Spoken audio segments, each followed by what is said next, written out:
Гледате Бизнес старт по Bloomberg TV България. Как се развиват австрийските компании в страната? Какви са геополитическите рискове пред тяхната дейност и какво пречи на австрийския бизнес у нас да се развива по-бързо? Сега ще попитаме Филип Купфер, търговски съветник в посолството на Австрия България. Добро утро и благодаря, че сте с нас. Добро утро. Хер Купфер, да започнем с една новина от последните часове.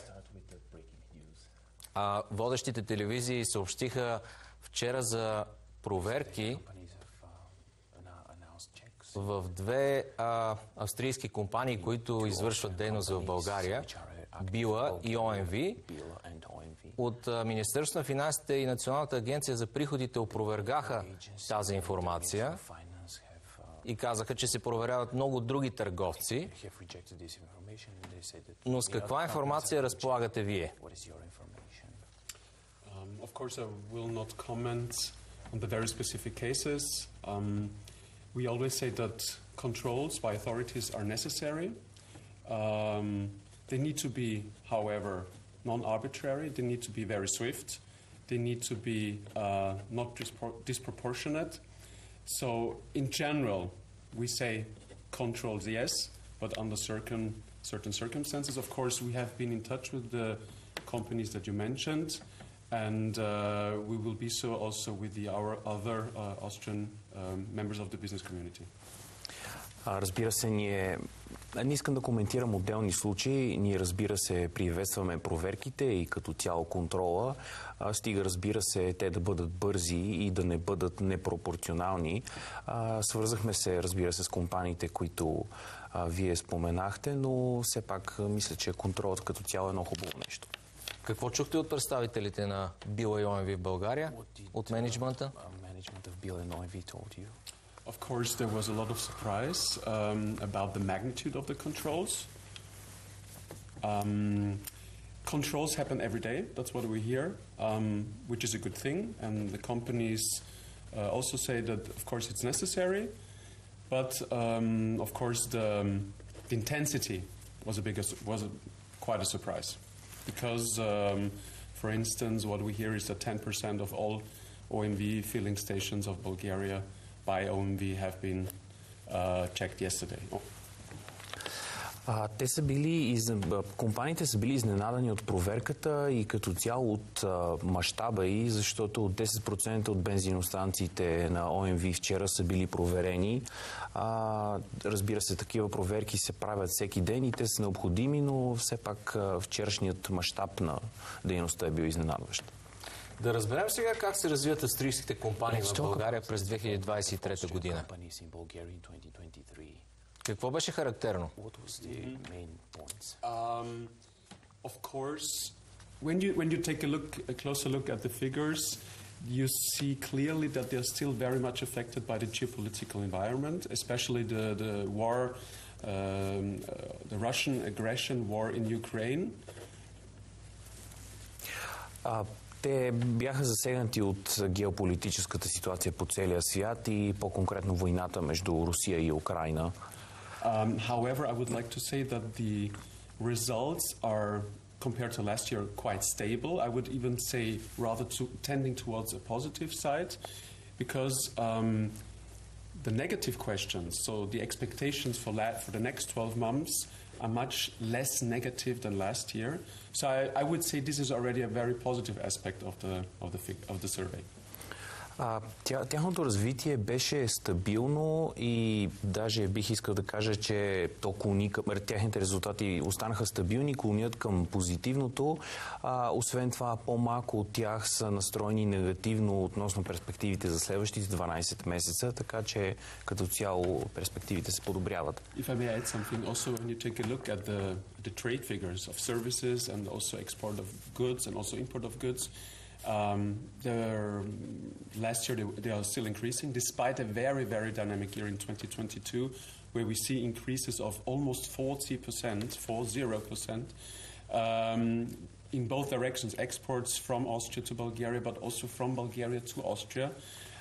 So last year, the trade in goods still rose, still increased, despite the difficult environment, and also the export in services in both directions. So I think we can in total draw a cautiously optimistic picture But of course, there are some points that need to be further addressed. Миналата година търговският стокообмен, както на стоки, така и на услуги между Австрия и България е нараснал с 40% спрямо 2022 година, въпреки че 2023 година беше изключително динамична, така че като цяло перспективите са и за двете страни, за бизнеса между двете страни са доста положителни. Това е много интересно, което казвате, защото от една страна облаците над европейската икономика се сгъстяват над някои държави като Германия, а от друга страна казвате, че австрийският бизнес в България е не по-голям оптимист, а по-малък песимист за развитието си през тази 2024 година. На какво се дължи това според вас и според компаниите, които участват в проучването? I think the resilience of the companies is increasing. So we are, for the last years, starting with COVID, the Russian aggression in Ukraine, now the war in the Middle East. So we are somehow in a modus that we get used to crisis, and I think also the economy quickly adapts to this situation. What I would like also to add is that, of course, both our economies, the Bulgarian and the Austrian economies, are highly dependent on export, open economies, and the most important market for both of us is, of course, Germany. And taking a look at the projections, of course, we need to remain cautiously optimistic, but of course there are problems. Както казах и преди малко, оставаме предпазливи оптимисти, защото все пак има много предизвикателства пред нас. Германия е най-важният търговски партньор както за Австрия, така и за България, но изглежда, че в последно време както икономиката, така и бизнесите са станали по-устойчиви на кризи и дори може да се каже, че са свикнали да бъдат в криза заради цялата ситуация с COVID, войната в Украйна, а сега и ситуацията в Близкия изток.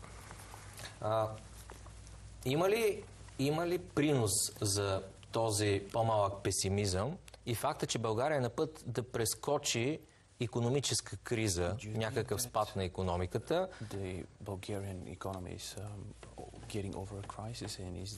Виждаме забавяне миналата година, но и тази година не се предвижда спад на икономиката. Напротив, и жилищния пазар, и други сектори, и жилищното строителство остават сравнително силни. Цялата тази икономическа ситуация отразява ли се на нагласите на австрийския бизнес?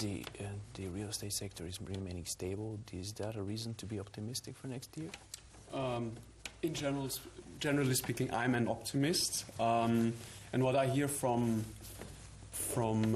my talks with the Austrian companies, that they are also, the vast majority is optimistic. But of course, taking a look at the dynamics of geopolitical environment, you never know what's going to happen. But as I said already before, I think both our economies and especially the companies established a high degree of resilience. Както вече казах, мисля, че компаниите развиха доста голяма степен на устойчивост, така че да, оптимист съм, особено и след разговорите с австрийски компании, въпреки че геополитиката може да бъде много непредвидима. What I would like also to add is that, of course, it's a very strong aspect, positive aspect, that Bulgaria is also part of the European Union, and having this huge economic internal market is, of course, also a very positive aspect, not only for the Bulgarian economy, but also for us. Двете икономики на България и Австрия са отворени, изключително ориентирани към износа и едно огромно предимство и за двете, че са членки на Европейския съюз, което им дава отворен достъп до един изключително голям пазар. Господин Купер, какво пречи на австрийските фирми в България да се развиват по-бързо? I can tell you the top 5 issues that were mentioned by the Austrian companies in this survey. I would say weaknesses or points that would need closer focus by the authorities. So number one, and this is, I think, is already a positive aspect, is for the first time since I'm here in Bulgaria, it's not crime and corruption. But what the companies say, mostly is that bureaucracy has room for improvement. Over 80% of the respondents said it. And number two only is now crime and corruption, where also according to Transparency International, according to the last survey of Transparency International, Bulgaria made efforts. Сред водещите 5 причини, които посочват като 5 сфери, в които може да има подобрение, за първи път престъпността и корупцията не са на първо място, а 80% от австрийските компании посочват, че бюрокрацията в България все още може да се подобри. Също така искам да отбележа, че в последното проучване на Transparency International се посочат и напредъка, който България е постигнала в борбата с корупцията. Number three, and I think this might be the challenge of the future, not only here in Bulgaria, but we see already the effects also in Austria and in the rest of the European Union, is the lack of qualified labor force. This is, of course, hindering further economic growth if you don't have enough people. And what we do here as Advantage Austria, we have here now for already 9 years a project on dual education that is financed by Austrian and international investors and the Austrian government and has currently 1,200 students here in Bulgaria combining theory and practice at the same time. Третият проблем, който не е ограничен само в България, а като цяло и за световната икономика, е липсата на квалифицирана работна ръка. Едно от нещата, които австрийското правителство прави, за да се справи с този проблем е от 9 години вече има програма за дуално образование, което комбинира теорията и практиката по време на образованието на учениците, и в България вече има 1200 ученици, които учат по такива програми. Деглобализацията, която наблюдаваме в последните години, най-вече заради надпреварата технологична, търговска и икономическа между САЩ и Китай, доведе до ускоряване на тенденциите за скъсяване на веригите за доставка, така наречения nearshoring. Мислите ли, че България и Австрия, двете страни заедно, могат да спечелят от това и дори да създадат собствени вериги на доставка на принципа на френдшоринга, както се казва?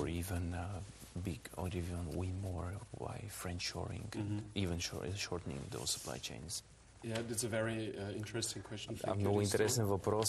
What I would like to say in this regard, of course, in the last year we see on the global scale much more tensions.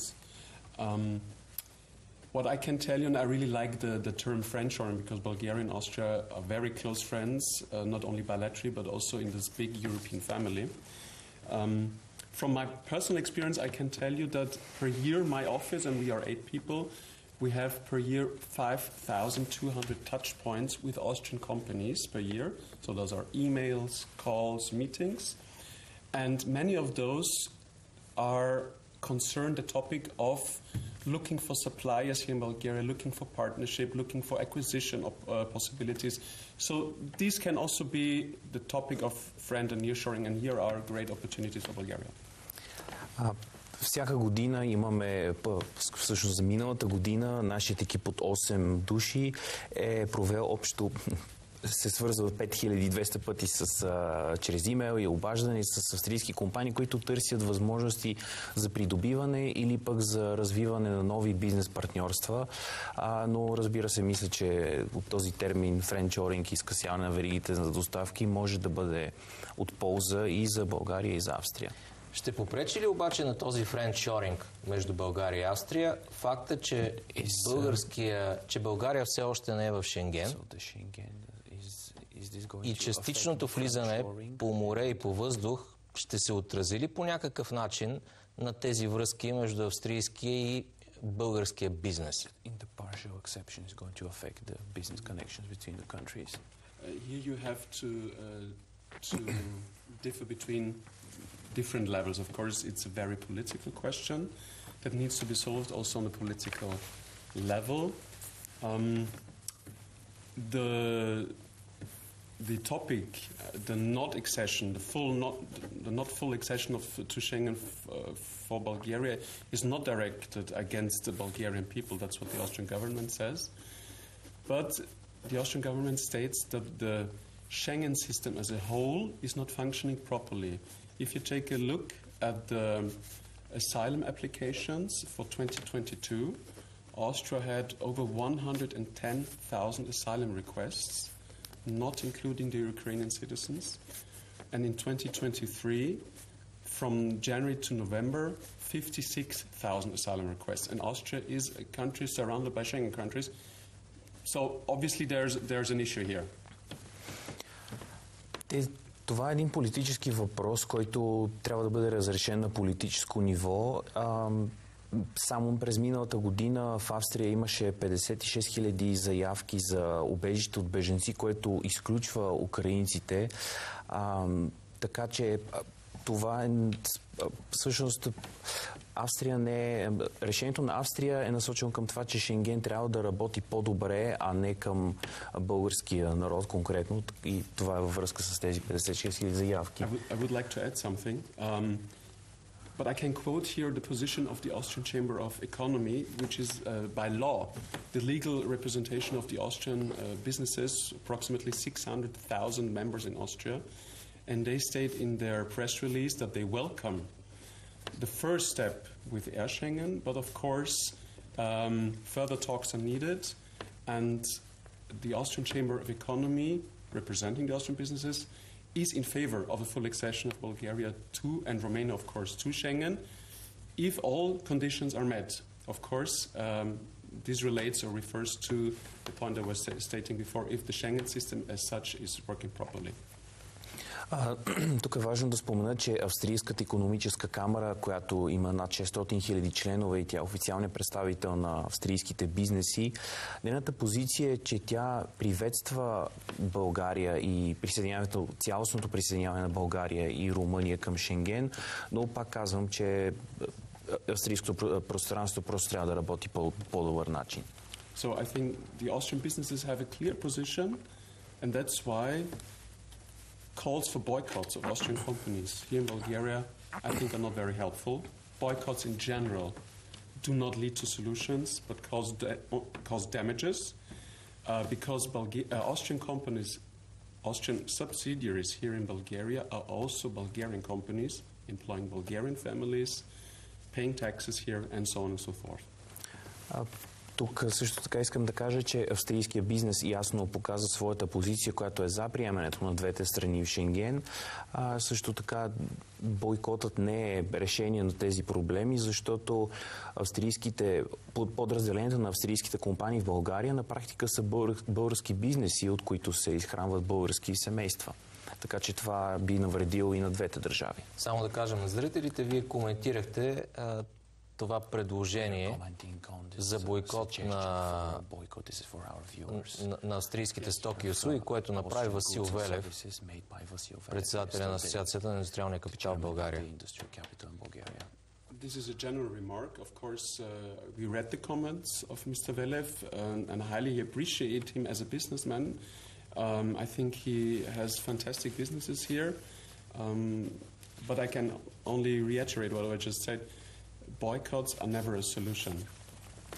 Само искам да кажа, че ние ценим господин Велев като бизнесмен и като неговите постижения в индустрията в България, но просто искам да кажем, че бойкотът не е решение на никакъв проблем. Благодаря ви много за това участие, господин Купър. Успешна 2024 година и да работите за развитие на българо-австрийските бизнес отношения. Филип Купър, търговски съветник към посолството на Австрия.